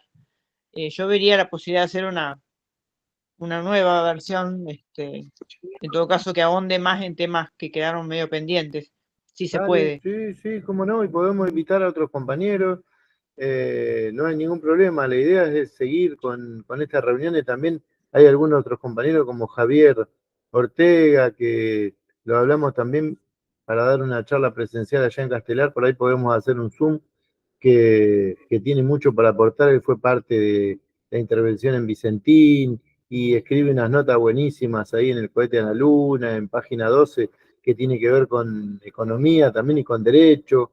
Creo que, y si ustedes conocen a alguien también que nos pueda hacer o acercarse a hacer alguna charla, creo que todo eso nos sirve, es un insumo buenísimo para que nosotros tengamos más herramientas para poder charlar con los compañeros, ¿no? Estar más formados. Exacto. Y Está bueno. conocer la historia nos permite, bueno, no repetir los mismos errores, ¿no? Hoy justamente leí una parte de un libro que yo el otro día comenté, después de esta charla, de que yo tengo varios libros. En el libro ese que escribió Félix Pérez, que era un dirigente de Luz y Fuerza, justamente decía, uno puede tener una escuela de formación, pero un dirigente no se hace, un dirigente nace. Y así se va formando cada vez más. Entonces hay que salir a buscar esos dirigentes, me parece. Hoy es el momento. Exactamente. Bueno, gente, muchísimas gracias por la participación. Sí. Estamos en contacto. Cuando los compañeros nos digan la próxima fecha, lo avisamos, calculo que de acá a un mes. Y después la idea, bueno, si podemos conseguir otros compañeros que vengan por lo menos a una reunión mensual, le daremos continuidad. Perfecto. Listo, Pablo. Nos vemos, gracias a ustedes. Hasta luego. Chao. Hasta luego. Chao. Chau, chau.